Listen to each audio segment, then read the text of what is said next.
கர்த்தருடைய பரிசுத்த நாமத்துக்கு ஸ்தோத்திரம். கடந்த வாரங்களிலே அபிஷேகம் என்று சொல்லக்கூடிய தலைப்பில் நாம் பார்த்தோம். அபிஷேகம் நம்மளை எப்படி நாம் வழி நடத்துது அப்படின்னு சொல்லி பார்த்தோம்.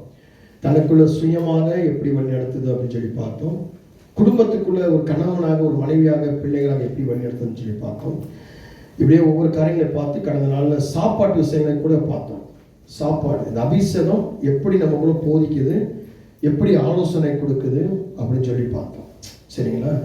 கடைசியாக சாப்பாடு விஷயங்களை பார்த்து முடிவு நேரத்தில் ஒரு விஷயத்தை பேசிட்டு நம்ம முடிச்சிருக்கோம்.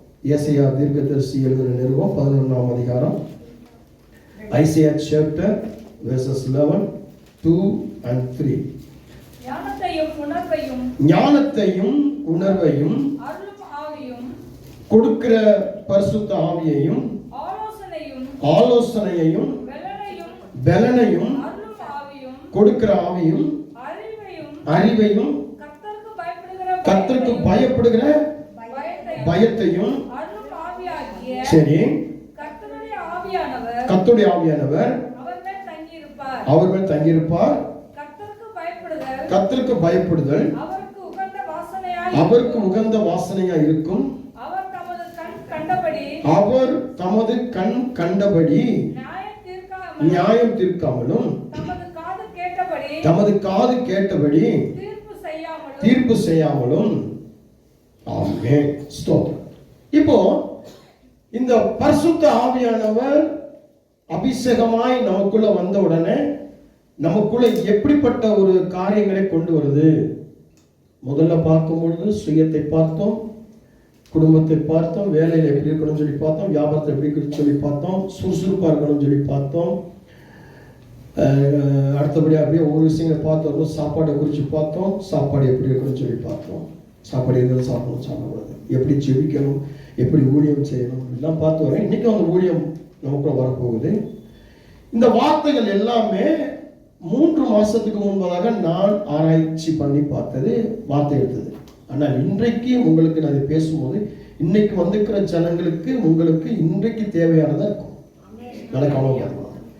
3 மாசத்துக்கு முன்னாடி எப்பயுமே நான் எப்படி பார்த்தீங்கன்னா, ஒரு வார்த்தையை நான் தியானிக்கும் பொழுது அந்த ஆராய்ச்சி பண்ணி எடுத்து வைப்பேன், யோசித்து பார்ப்பேன். இந்த வசனத்துல இந்த வசனம் இந்த வாரம் இப்படி சொல்லி வாரங்கள் கணக்கு பண்ணி இத்தனை வாரம் அப்போ இதில் முடிக்கணும். முடிச்ச பிறகு வாக்குத்தத்த ஆராதனை வந்துடும், அதுக்கடுத்து ஸ்பெஷல் கூட்டங்கள் வந்துடும். அப்போ அதுக்கெல்லாம் நான் ரெடி ஆகணும். இது பார்த்தீங்கன்னா நேற்றுக்கு பேசி இன்னைக்கு நான் சொல்றது கிடையாது. நல்லா கவனமாக பார்க்கணும். இது ஆண்டர் 3 மாசத்துக்கு முன்னாடி ஆராய்ச்சி பண்ணி நான் எடுத்து வச்சது. ஆனால் இன்னைக்கு வந்திருக்கிற உங்களுக்கு போதுமானதாக, பலனாக, தேவையாக, எங்கேயோ உங்களுக்கு அது பூர்ணமாக இருக்கணும்.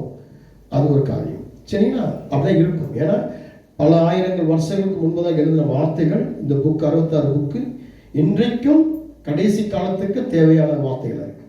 முடிவு பரிந்தத்துக்கும் தேவையான வார்த்தையா இருக்கு. அதனால எல்லாருக்குமே அப்பைக்கப்ப தேவையான இருக்கும். என்னைக்கும் நம்ம படிச்சு முடிச்சிருப்போம். ஆனா இன்னைக்கு நம்ம படிக்கும் போது அதுல சில விஷயங்கள் நமக்குள்ள உணர்த்தப்படும். ஓ, இதுல இப்படி ஒரு காரணம் இருக்கா அப்படின்ற மாதிரி இருக்கும். அப்படின்னா அதனால இன்னைக்கு உங்களுக்கு தேவையா இருக்கும். இந்த இடத்துல என்னை ஆண்டவர் பயன்படுத்துகிறது ஒரு கருவியாக மட்டுமே. அவர் கொடுக்கப்பட்ட ஊழியத்தை நான் செய்கிறேன், உங்களுக்கு பிரயோஜனமா இருக்கும். ஏன் இந்த அபிஷேகத்தை நான் எடுத்தேன்? அபிஷேகத்தை நான் ஏன் எடுத்தேன் அப்படின்னா, அபிஷேகத்தினால என்னென்ன மாற்றங்கள் வருது, என்னென்ன செய்ய முடியும் அப்படின்றது ரொம்ப முக்கியம். அபிஷேகம் அப்படின்றது முதல்ல இங்க பார்க்கும் பொழுது ஞானத்தை கொடுக்குது, உணர்வை கொடுக்குது, அப்போ ஆலோசனை கொடுக்குது. அப்போ நமக்குள்ள இந்த ஞானமும் தேவை, உணர்வும் தேவை. இன்னைக்கு நம்ம என்ன பண்ணுவோம்? ஞானத்தை வாங்கிடுவோம், உணர்வு இல்லாத ஜனங்களா இருப்போம். இந்த உணர்வு இல்லாத ஜனங்களா இருக்கும்போது தான் மற்றவங்க இடத்துல நம்ம யோசிக்கிறது கிடையாது. இருக்கீங்களா? மற்றவங்க இடத்துல நம்ம பார்க்கறது கிடையாது. நம்ம இடத்துல மட்டும்தான் யோசிப்போம். சுயம், அந்த கட்டுப்பாடு இல்லாதபடி சுயமாய் இருக்கக்கூடிய, ஆங்கிலத்தில் சொல்லும் பொழுது செல்ஃபிஷ் அப்படின்வாங்க. செல்ஃபிஷ் அப்படின்வாங்க. செல்ஃபிஷாக என்னுடைய இடத்துல மட்டும்தான் யோசிப்பேன், மற்றவங்க இடத்துல யோசிக்கிறது கிடையாது. இது செல்ஃபிஷ்.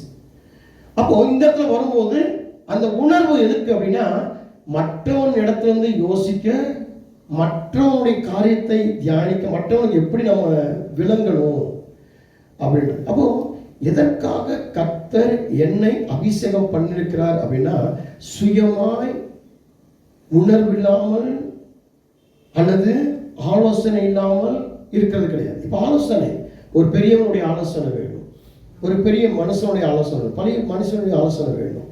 சின்ன பிள்ளைங்க கூட ஆலோசனை கொடுப்பாங்க. நீ பைபிள்ல எடுத்து பார்த்தீங்கன்னா மிருகம் கூட ஆலோசனை கொடுத்திருக்கதை குறித்து பார்க்க முடியும். பறவைகள் ஆலோசனை குறிச்சுக்கிறதை குறித்து பார்க்க முடியும். வயதானவர்கள் ஆலோசனை கொடுத்துக்கதை பார்க்க முடியும்.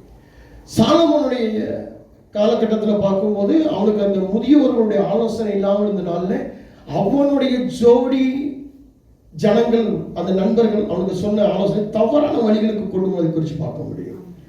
அந்த முதியோருடைய ஆலோசனை தேவையா இருக்குன்னு சொல்லி அவனே சில இடங்களில் சொல்லியிருக்கிறான்.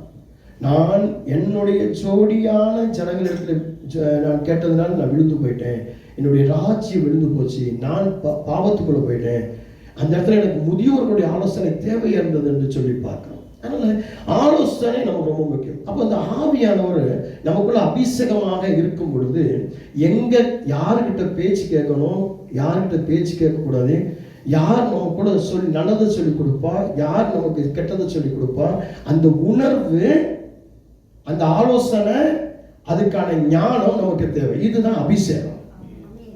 சும்மா வந்தோமா போனோமா எடுத்தோமா கவுத்தோமா, எதை பேசணும், சில பேர் பார்த்தீங்கன்னா எதை பேசணும்னே தெரியாது, ஏதோ குருட்டுத்தனமா பேசுவோம், ஜனங்களுக்கு முன்னாடி பயங்கரமா பேசுவோம், அப்புறம் உட்காந்து யோசிப்போம், ஐயோ இப்படி பேசிட்டோமே, ஆண்டவர் சமூகத்தில் உட்காந்து சில பேர் மன்னிப்போம், சில பேர் நான் என்ன பேசுனேன், நெஞ்ச நூத்திட்டு பரங்க கட்டிக்கிட்டு நான் என்ன பேசுறேன், நான் நியாயமா தான் இருந்தேன், நானா ஆண்டவருக்கு மனசாட்சி போய் தான் நடக்கிறேன்.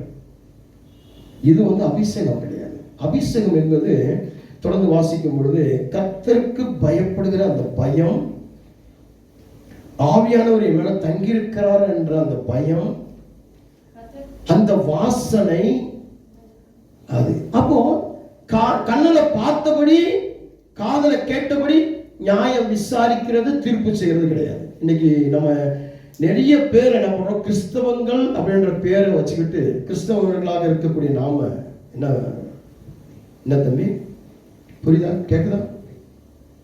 நம்ம என்ன பண்றோம், கண்ணுல பார்க்கிறதையும் காதுல கேட்கிறதையும் தீர்ப்பு சொல்லிடுவோம், பட்டான்னு பேசிடுவோம், யோசிக்கவே மாட்டோம். இப்படி பேசினா கூட ஒரு பிளவு வருமே, அங்க ஒரு பிரச்சனை வருமே, அதனால என்னுடைய ஆசீர்வாதத்துக்கு தடை வருமே, என்னுடைய வாழ்க்கைக்கு தடை வருமே, என்னுடைய எதிர்காலத்துக்கு தடை வருமே அப்படின்னு யோசிக்கிறது கிடையாது. கடந்த நாளில் ஒரு குழந்தை கர்நாடக மாநிலத்தில் தும்குரு என்று சொல்லக்கூடிய இடத்துல இந்த குழந்தை வந்திருக்கு. ஒரு 7 வயசு குழந்தை அப்பாட்ட வந்திருக்கு. அப்பா அவங்கள்ட்ட ஒரு வார்த்தை சொல்லணும்ப்பா அப்படின்ட்டு. இப்ப நேரம் இல்லப்பா, வாத்தியார் நீ அப்படிதான் அடிப்பார், அப்படிதான் விதிப்பார், நானே சொல்றேன் அவர் அடிக்கட்டும், உன்னை கொண்டு போடட்டும், நீ நல்லா படி அப்படின்ட்டு. அம்மாட்ட சொல்லுது, அம்மா ஸ்கூல்ல அப்படியே நடக்கதான் செய்யும், அந்த கொடுக்குற சத்துணவு சாப்பிட்டு அங்கேயே கடை, நான் வேலை விட்டு வரேன் வா, நான் கூப்பிட்டுக்கிறேன், இப்படியே சொல்லியிருக்கேன். டெய்லி வீட்டில் வந்தேன். அந்த குழந்தை என்ன பண்ணிட்டாங்க, கொண்டு போய் நாசப்படுத்தி பிள்ளை இறந்து போச்சு. இப்ப அந்த தகப்பன் தாய் போலீஸ் ஸ்டேஷன் போறாங்க. இந்த மாதிரி பல பேர் அந்த குழந்தைய நாசப்படுத்தி இருக்கிறாங்க, கேஸ் எடுங்க. அப்ப அதை விசாரிக்கும் போது விசாரிக்கிறாங்க, உன் பிள்ளைக்கு ஏதாவது பிரச்சனை நடந்தவோ தெரியுமா? தெரியாது. பாப்பா என்கிட்ட பேசும்போதெல்லாம், குழந்தை பேசும்போதெல்லாம் நாங்கள் வேலை பழு, குடும்ப பிரச்சனைகள், எங்கள் தேவைகள், சம்பாதிக்கணும், பணம் வரணும், கடன் அடைக்கணும், அதை பண்ணணும், இது பண்ணணும், வேலை, எங்களுக்கு வேலைன்னு போயிட்டோம், அதனால நாங்கள் பிள்ளையை பார்க்க முடியல. அப்போ கடைசியா அந்த ஆள் சொல்றாரு, என்னதில் அடிக்கடி வாத்தியார் இருந்துச்சு. அப்படியா? அந்த ஒரு பாயிண்ட் எடுத்துட்டு வாத்தியாரை பிடிச்சி கேட்ட வாத்தியார் அப்புறம் சொன்னாங்க, நிறைய பிள்ளைகளை சிதைக்கப்பட்டிருக்கு அந்த வாத்தியார்.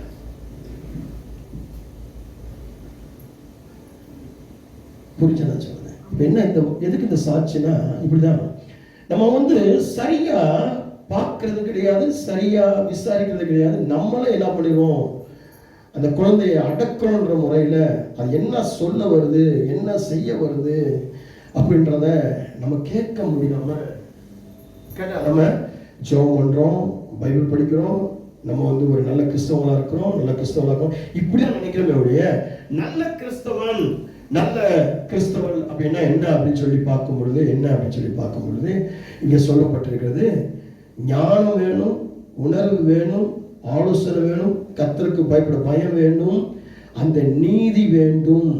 அந்த நீதியின்படி பார்த்து கேட்டு நடக்கிறது. இதுக்கு தான் அபிஷேகத்தை கர்த்தர் உனக்கும் எனக்கும் கொடுத்திருக்கிறார். இதுக்கு தான் அபிஷேகம் தேவை. எல்லாரும் அழைக்கப்பட்டவர்கள், எல்லாரும் கிறிஸ்தவர்கள். அழைக்கப்பட்டவர்கள் அநேகர், தெரிந்து கொள்ளப்பட்டவர்கள்.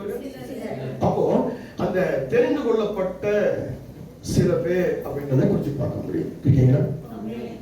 அந்த தெரிந்து கொள்ளப்பட்ட இடத்துல நான் இருக்க வேண்டும்.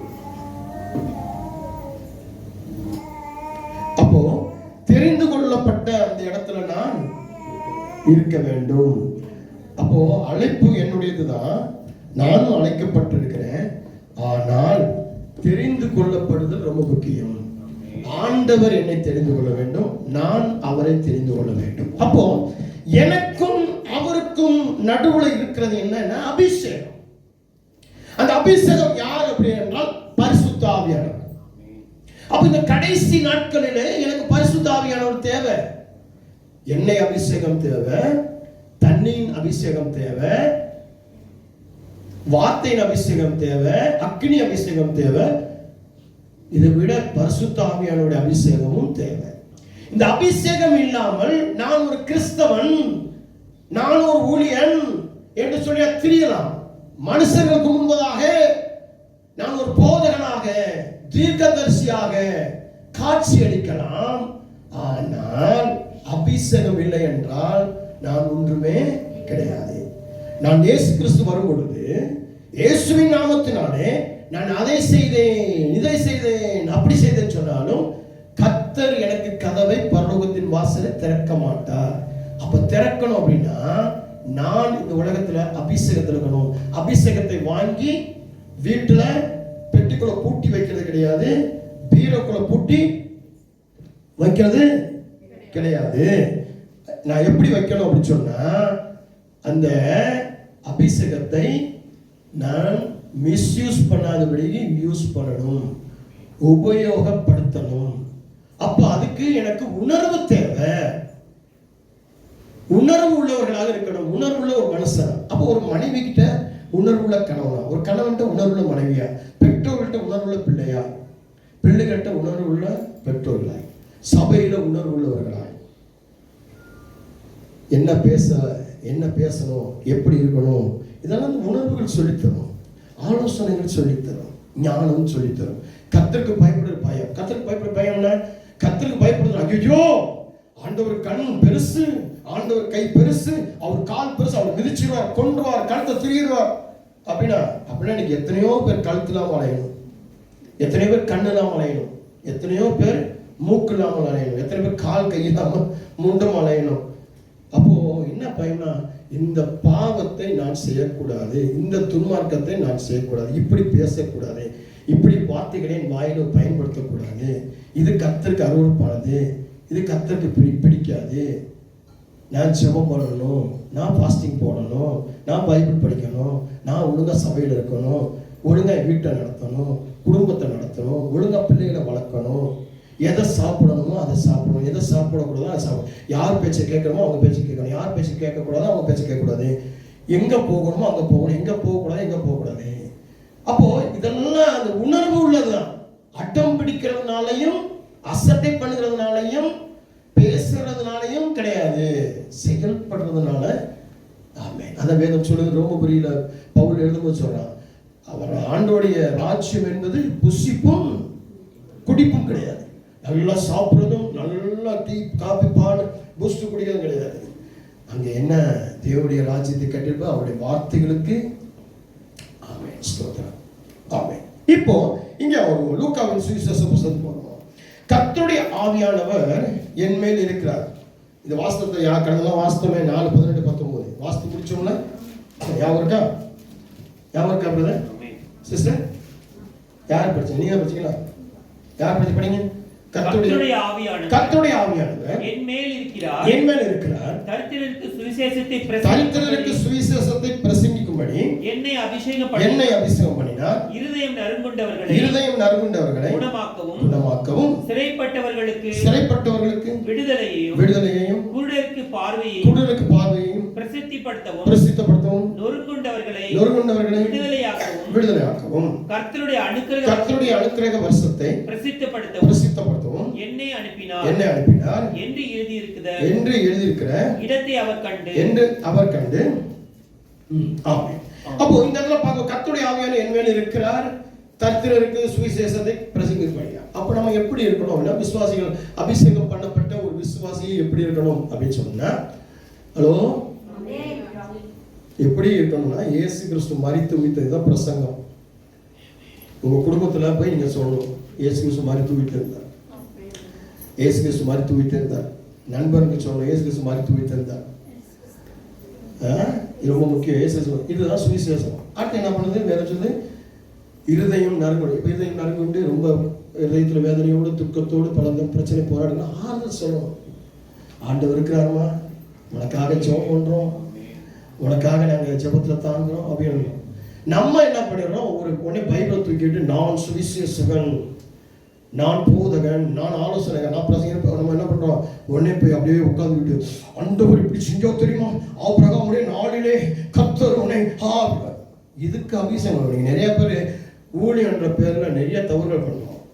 முதல் அழைப்பை பார்க்கணும். 1 கொரிந்தியர் புத்தகம் 12:1-12 வரைக்கும் வாசிக்கும் போது ஒவ்வொருத்தருக்கும் ஒவ்வொரு விதமான அழைப்புகளை குறித்து பார்க்கணும்.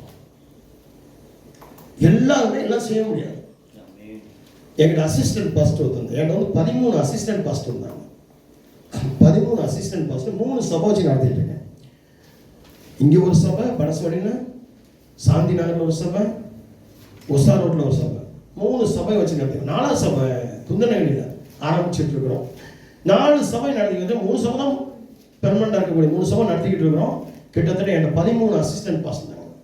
அது ஒரு பாஸ்டர் வந்து, பாஸ்டர் உங்களுக்கு மட்டும் எப்படி பாட்டும் பாடுறீங்க, துதியும் செய்றீங்க, ஆராதனை பண்ணீங்க, ஆலோசனை கொடுக்குறீங்க, எல்லாம் பண்ணீங்க, எங்களுக்கு எதுவுமே வர மாட்டேங்குது. நம்ம மெசேஜ் கொடுத்தா 4 நாள் மெசேஜ் 4 நாள் தொண்டை அடைச்சிக்கிறது, யாருக்கா போய் ஜெபம் கை வச்சு ஜெபம் பண்ணா கை வலி வந்துடுது அப்படின்னு.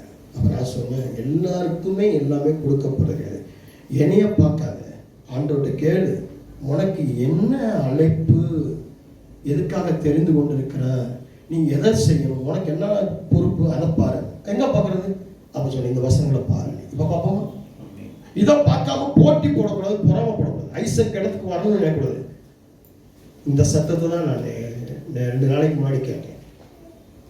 எனக்கு அடுத்து இந்த ஊழியம் எப்படி இருக்கும்ன்ற சத்தத்தை கேட்டேன். ஆமென். வருகிற நாட்களில் கர்த்தருடைய சித்தம் நான் சொல்ல சொல்றேன். ஆமென். வாசிப்போம். 1 கொரிந்தியர் புத்தகம் 12ஆம் அதிகாரம் 1லேருந்து அப்படி 12 வரைக்கும் வாசிக்க நிறைய விளக்க முடியாது, டைம் இல்லை. இன்னையோட அந்த வார்த்தையை நான் முடிக்கணும். அதனால நான் கூடுமான அளவு சுருக்கமாக முடிச்சு நான் அனுப்பிடுறேன். ஆமென். வாசிப்போம். அன்றியும் சகோதரரே ஆவிக்குரிய வரங்களை குறித்து நீங்கள் அறியாதிருக்க சரி அப்படி வாசிங்க. எனக்கு மனமில்லை. நீங்கள் அஞ்ஞானிகளாய் இருந்தபோது ஏவப்பட்டபடியே ஊமையான விக்கிரகத்தில் மனதை செலுத்தினீர்கள் என்று உங்களுக்கே தெரியுமே. ஆதலால் தேவனுடைய ஆவியினாலே பேசுகிற எவனும் இயேசுவை சபிக்கப்பட்டவன் என்று சொல்ல மாட்டான் என்றும், பரிசுத்த ஆவியினாலே அன்றி இயேசுவை கர்த்தர் என்று ஒருவனும் சொல்லக்கூடாது என்றும் உங்களுக்கு தெரிவிக்கிறேன். வரங்களில் வித்தியாசங்கள் உண்டு, ஆவியானவர் ஒருவரே. ஊழியங்களிலும் வித்தியாசங்கள் உண்டு, கர்த்தர் ஒருவரே. கிரியைகளிலும் வித்தியாசங்கள் உண்டு, எல்லாருக்குள்ளும் எல்லாவற்றையும் நடப்பிக்கிற தேவன் ஒருவரே. ஆவிட அனுகிரகம் அவனவனுடைய பிரயோஜனத்தில் தனக்கென்று அளிக்கப்பட்டிருக்கிறது. எப்படி எனில், ஒருவனுக்கு ஆவியினாலே ஞானத்தை போதிக்கும் வசனமும், வேறொருவனுக்கு அந்த ஆவியினாலேயே அறிவை உணர்த்தும் வசனமும், வேறொருவனுக்கு அந்த ஆவியினாலேயே விசுவாசமும், வேறொருவனுக்கு அந்த ஆவியினாலேயே குணமாக்கும் வரங்களும், வேறொருவனுக்கு அற்புதங்களை செய்யும் சக்தியும், வேறொருவனுக்கு தீர்க்க தரிசனம் உரைத்தலும், வேறொருவனுக்கு ஆவிகளை பகுத்தறிதலும், வேறொருவனுக்கு பற்பல பாசைகளை பேசுதலும், வேறொருவனுக்கு பாஷைகளை வியாக்கியானம் பண்ணுதலிலும் அளிக்கப்படுகிறது. இவைகளை எல்லாம் அந்த ஒரே ஆவியானவர் நடப்பித்து தமது சித்தத்தின்படியே அவனவனுக்கு பகிர்ந்து கொடுக்கிறார். ஆமென். இந்த இடத்துல வேதம் சொல்லுது, சகோதரரே, ஆவிக்குரிய வரங்களை குறித்து நீங்கள் அறியாதிருக்க எனக்கு மனதில்லை. பவுல் சொல்றாரு.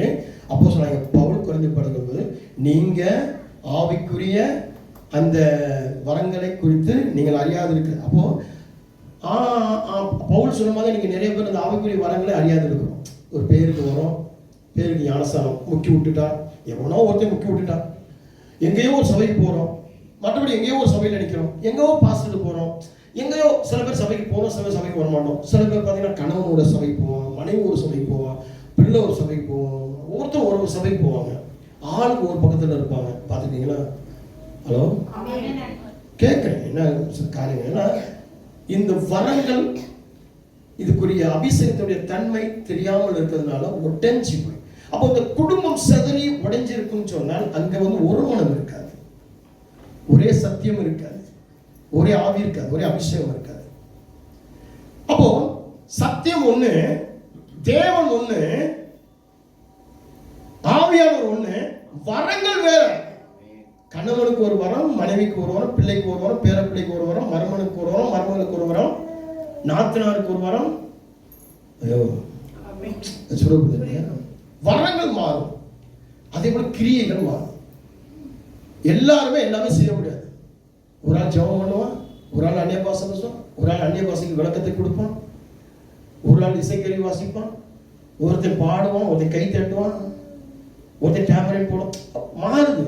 இது ஒரு எக்ஸாம்பிளுக்காக அதுக்கு சொல்றேன். இது மாதிரி நிறைய விஷயங்கள் நான் சொல்ல முடியும். இந்த சபையை வச்சு உங்களுக்கு எக்ஸாம்பிள் சொல்லிட்டேன். அப்போ இதெல்லாம் மாறும். அப்போ ஒருத்தருக்கு குணமாக்கும். ஒரு ஆள் ஜெபம் பண்ணா குணமாகும். நான் ஜெபம் பண்ணேன் குணமாச்சுன்னு சொல்ல முடியும். சரிங்களா? இன்னும் ஒரு ஆளுக்கு தீர்க்க தரிசனம், ஒரு ஆளுக்கு தீர்க்க தரிசனம் கிடைச்சது. இது விசுவாசிகள் சொல்லப்படுற வார்த்தை. இது ஊழியக்காரருக்கு பிற்பட்டதான பாதி வசனங்களுக்கு மேலே போகும், ஊழியக்காரர்களுக்கு பேசப்பட்டிருக்கும், சபைக்கு பேசப்பட்டிருக்கும். ஆனா இது விசுவாசிகளுக்கு நார்மலா பேசக்கூடிய வார்த்தைகள். அப்போ இங்கே சொல்றது, நீங்கள் அஞ்ஞானிகளாக இருந்த போது ஏவப்பட்டபடியே ஊமையான விக்கிரகங்களிடத்தில் மனதை செலுத்தினீர்கள் என்று உங்களுக்கு தெரியுமே. அப்போ நீங்க ஞானிகளாக அல்ல, அஞ்ஞானிகளாக இருந்த போது ஏவப்பட்டபடியே ஊமையான. அப்ப ஏவப்பட்டபடி, அப்ப யாரால் ஏவப்பட்டிருக்கீங்க? துன்மார்க்கமான ஆவியினால் ஏவப்பட்டபடியே, யாரோ ஒருத்தன் சொல்லி கொடுத்தபடி. அப்போ மோட்டிவேஷன் ஸ்பீக் அல்லது ஒரு என்ன சொல்றாங்க, எமோஷனல் ஸ்பீக்.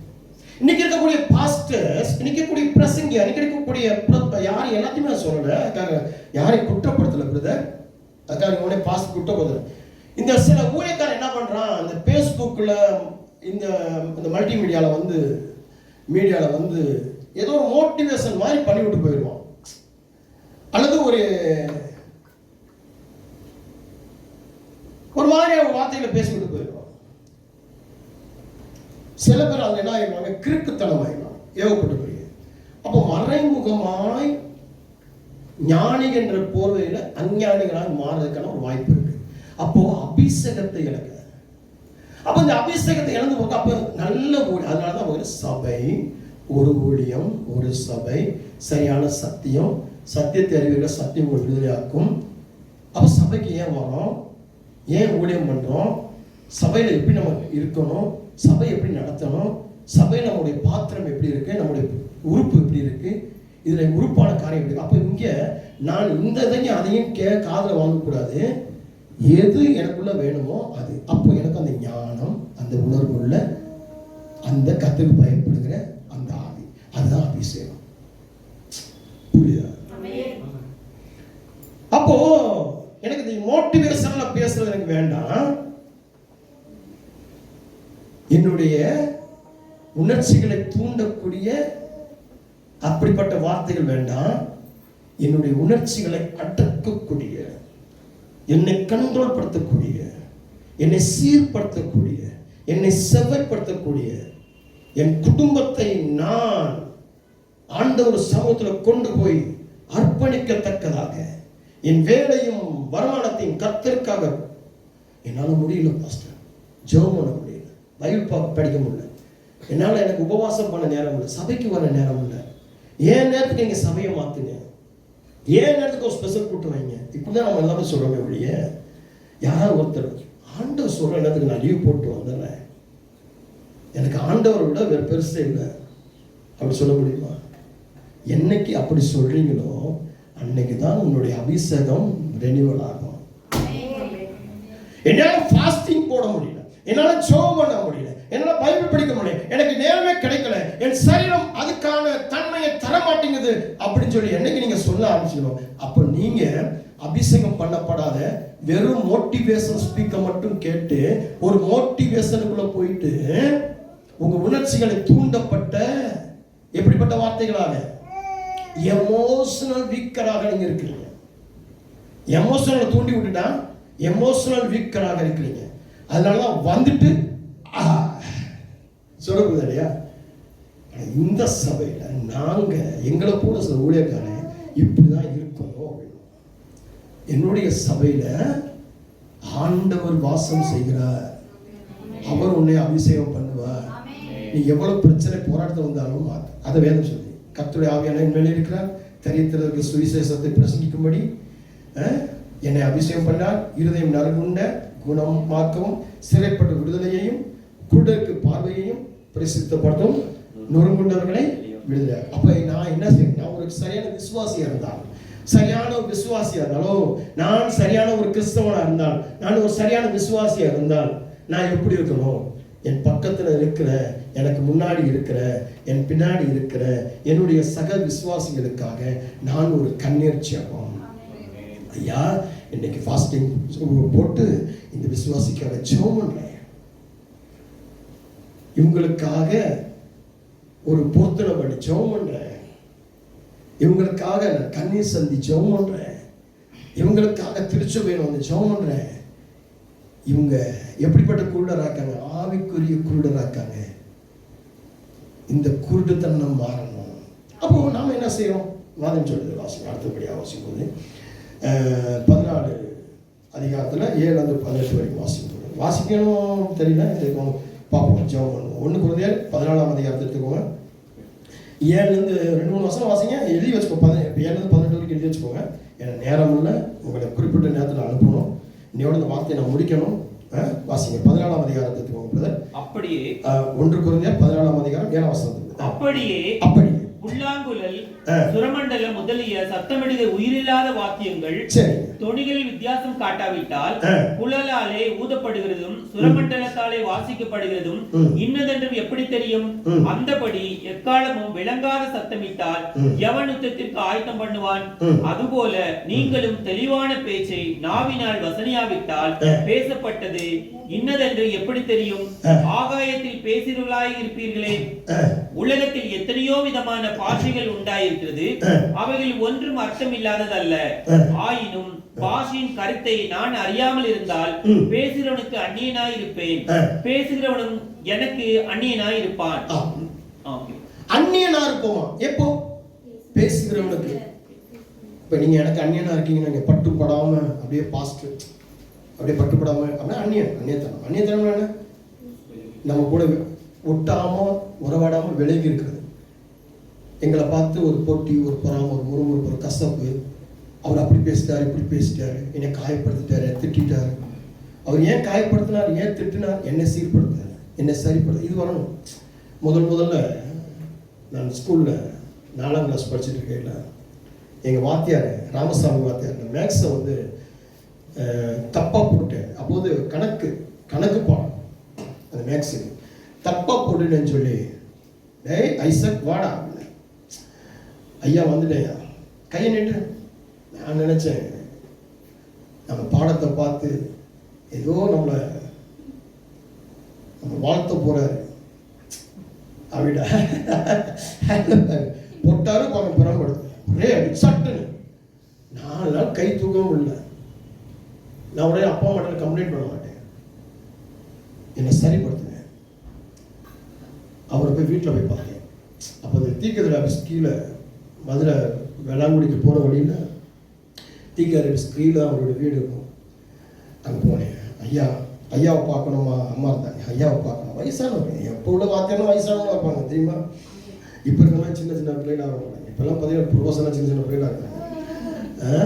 அப்போ வந்து பெரிய ஆளாக இருப்பாங்க. சரிங்களா, அப்போ போயிட்டு பார்த்தீங்கன்னா போய் அம்மா ஐயாவை பார்க்கணும். உடனே ஐயாவை ஐயா ஏன்டா வந்துக்க, என்னடா விஷயம்? ஐயா என்ன தப்பு பண்ணேன்னு சொல்லவே இல்லை, அடி கொடுத்துட்டீங்க, மாற்றிக்கிறேன். இல்லைடா இந்த கணக்கு இப்படி படப்பட இப்படி பண்ணுவோம். அன்னைக்கு போட்டேன். இன்னைக்கும் கடையில் போய் ஜாமான் வாங்குறேன்னு வச்சுக்கோங்களேன். என்னென்ன ஜாமான் கிட்டத்தட்ட 12,000 15,000 20,000 நான் ஜாமான் வாங்குறேன். அவன் பில்லு அடிக்கிறவங்க கீழே என்ன பண்ணேன், இவ்வளோதான் அப்படின்னு சொல்லிடுவேன். ஆஸ்டமாவுக்கு தெரியும், லீபனாவுக்கு தெரியும், கனனுக்கு தெரியும். இன்னைக்கு சொல்லிடுவேன். டக்கு நம்ம கண்ணை பார்த்து இதுதான் அப்படின்னு சொல்லி கீழே டோட்டல் 15,000 கையில் கொடுத்துருவேன். ஏன்னா இப்போ கையில் கொடுக்குறீங்க அப்படின்னா, இந்த சில கடைகளுக்கு நான் போகும்போது, எனக்குள்ள பெரிய ஹோல்சேல் கடைகளுக்கு போகும்போது, சில மார்க்கெட்டுக்கு போகும்போது, என்ன அதுக்குள்ள கொடுக்குறீங்க, இவ்வளோதான் வரும். எப்படி தெரியும்? நீ அடிக்கையிலேயே உள்ள போயிடுச்சு. அது பெருமை கிடையாது, என்னை மாற்றிக்கிட்டது இருக்கீங்களா. அது பெருமை கிடையாது, உனக்கு கௌரவம் கிடையாது. அது எனக்கு கௌரவம் பெருமையும் கிடையாது. நான் பெருமைப்பட்டிருந்தால் இன்னைக்கு உங்கள் மத்தியில் நின்றுருக்க மாட்டேன், நான் வீழ்ந்து போயிருப்பேன். அதனால் பெருமையை எடுத்து போட்டுருவேன், கர்வத்தை எடுத்து போட்டுருவேன், தாழ்மையை அணிந்து கொள்வேன். எந்த இடத்துல எப்படி தாழ்மையாக இருக்கணும், எப்பயும் நெஞ்சு தூக்கிட்டு பிரைஸ் லார்ட் சோதரம் ஸ்தோத்திரம். ஆண்டவர் நாமத்தை வீட்டில் வணங்கவே மாட்டேன். அதெல்லாம் நிறைய பேருக்கு எனக்கு பிடிக்காது. ஏன்னா நிறைய பேருக்கு அப்படியே கோட்டு சூட்டா முடி இங்கிலீஷ் பேசிக்கிட்டு ஓ பிரைஸ் லார்ட் எப்படி அப்படிதான் இவன் தான் பாஸ்டர் அப்படின்ட்டு போய் முடியும். நாங்கள் பாவமாக போய் நின்னோம்னா கௌரி ஆஸ்பத்திரிக்கு கடந்த நாள் நானும் பாஸ்டர்மா போயிருந்தோம். எல்லாம் வராங்க போறாங்க, நம்ம எல்லாம் வராங்க போறாங்க பார்க்குறாங்க. இந்த குழந்தைக்கு ஜெபம் பண்ண பிறகு இந்த குழந்தை படுத்திருந்தது. ஜெபம் பண்ண பிறகு எந்திரிச்சிச்சு, சிரிக்குது, கை அசைக்குது, எங்களுக்கு ஐஃபை சொல்லுது, எங்களுக்கு ஸ்தோத்திரம் பண்ணுது. பக்கத்துல இருந்து 2 பேர் பார்க்குறான். நாங்கள் வீட்டுக்கு வந்துட்டோம். ஃபோன் பண்ணுறாங்க, ஐயா என் குழந்தைக்கும் ப்ரேயர் பண்ணாமல் போயிட்டீங்க, ப்ரேயர் பண்ணுங்க. ஆமாம் தானே, சாட்சி இருக்குல்ல. அப்போ இதுதான் அபிஷேகம். சொல்லுது. அப்போ வேதம் சொல்றது ரொம்ப அழகா சொல்லுது. 7 வாசிக்கும் பொழுது, அப்படியே புல்லாங்குழல் சுரமண்டலம் முதலாகிய சத்தமிடுகள் உயிரில்லாத வாத்தியங்கள் துணிகளில் வித்தியாசம் காட்டாவிட்டால் குழலாலே ஊதப்படுகிறதும் சுரமண்டலத்தாலே வாசிக்கப்படுகிறதும் என்னது எப்படி? அப்போ புல்லாங்குழலுக்கு ஒரு சத்தம், நாதஸ்வரத்துக்கு ஒரு சத்தம் இருக்கா, சுரமண்டலத்துக்கு ஒரு சத்தம் இருக்காங்க. ஒவ்வொன்றுக்கும் ஒரு சத்தம் இருக்கும். சாக்ஸபோன் அப்படின்னு சொல்லுவோம், அதுக்கு ஒரு சத்தம் இருக்கும். நம்ம வீட்டில் ஊதாங்குழல் வாசிப்பு போவாங்க, அதுக்கு ஒரு சத்தம் இருக்கும். இந்த ஒரு இலை இருக்கும் தெரியுமா, மஞ்சனத்தி இலை, அதை சுத்திக்கிட்டு அது குச்சி குத்தி ஊதுனா பீ பீன்னு ஒரு சத்தம் வரும். ஹலோ, ஒவ்வொன்றுக்கும் ஒரு சத்தம் இருக்கு. மூங்கில் ஒரு சத்தம், இலையில ஒரு சத்தம், பேனா மூடி எடுத்துட்டு ஊதுவோம் தெரியுமா நம்ம சின்ன பிள்ளைங்க, அதுல ஒரு சத்தம் இருக்கு. அதே போலதான் ஒவ்வொருவருக்கும் ஒவ்வொரு சத்தம், ஒவ்வொரு விசுவாசி. இங்க இருக்கிற விசுவாசி எல்லாம் ஒரு விசுவாசி கிடையாது, எல்லாம் வேற வேற விசுவாசி. ஒரு ஆளு இந்த பில்டிங்குக்கு செங்கலா இருக்கிற, ஒரு ஆள் மண்ணா இருக்கிற, ஒரு ஆள் பாயா இருக்கிற, ஒரு ஆள் சேர். இது இன்னும் சொல்ல போனா ஒரு ஆள் கண்ணா இருக்கிற, ஒரு ஆள் காலா இருக்கிற, ஒரு ஆள் செவரா இருக்கிற, முதுகா இருக்கிற, ஒரு ஆள் வந்து கையா இருக்கிற, விரலா இருக்கிற, நெகமா இருக்கிற, முடியா இருக்கிற, வாயா இருக்கிற, பல்லா இருக்கிற, மூக்கா இருக்கிற. அப்போ எல்லாமே உங்க ரேஞ்சுக்கு ஒருத்தர் வச்சு பார்க்கக்கூடாது. நான் வந்து கண்ணைத்தான், நான் கண் என்ன செய்யணும் அதான் செய்யணும். நான் வந்து முதுகு என்ன செய்யணும் அதைத்தான் செய்யணும். முதுகு தெம்பாடு அதான் முக்கியம். ஸ்பைனல் கார்டு ரொம்ப முக்கியம். அப்போ இதயத்துடைய வேலை செய்யணும். அப்போ ஒரு விசுவாசிகள் அவங்கவுங்க வேலையை அவங்கவுங்க பொறுப்படுத்திட்டா சபை வளரும், ஊழியம் வளரும், தேசம் பாதுகாக்கப்படும், குடும்பங்கள் கட்டப்படும், குடும்பம் ஜெயமாய் மாறும். இதுக்காக நீ பாடுபடணும், ஓடணும். எங்கடா அற்புதம் நடக்குது, எங்கடா தீர்க்க தரிசனம் இருக்கு, ஓட வேண்டாம். ஆவியினுடைய அபிஷேகம் உனக்குள்ள இருந்தால், அதுக்கு நீ கீழ்ப்படிஞ்சால், அந்த காரியங்களை செய்தால், நீ அப்போ உன் வீட்டுக்குள்ள இருக்கிற நொறுங்குண்டவர்களை நீ சரிப்படுத்த முடியும். என்ன பிரச்சனையில் இருக்காங்க, பண பிரச்சனை இருக்காங்களா, உடனே போய் சொல்லணும், பண பிரச்சனையில் இருக்கிறேன், அப்போ அதுக்காக ஜெபம் பண்ண முடியும். இருந்தால் 10 இருந்தால் 5 கொடுக்க முடியும். இதை விட்டுவிட்டு அவன்கிட்ட மட்டும் பணம் இருக்கு, அவன்கிட்ட மட்டும் பொருள் இருக்கு, அவன் நம்ம கொடுக்கவே மாட்டான், அவன் தான் எப்படி வாழானே தெரியல, அவன் மட்டும் அப்படியே போயிட்டு அப்படியே வரான் அப்படின்னு தான் இருக்காது. அப்போ நான் போய் சொல்லணும், சொன்னா தான் கிடைக்கும். அதுவே ஆண்டவர்கிட்ட சொல்லணும், ஒருத்தருக்கு ஒருத்தர் குடும்பத்தில் சொல்லணும், இப்படிப்பட்ட காரியத்தில் இருக்க இது வேணும். அதுக்காக சுயமா நம்ம நிற்கக்கூடாது. சுயமா ஒண்ணுமே பண்ண முடியாது, சுயமா ஒண்ணுமே பண்ண முடியாது. கடந்த நாள்ல பணங்குடி வள்ளியூர்ல அங்க இருக்கக்கூடிய அந்த பனை மரங்களை பூரா அடிச்சிட்டான்.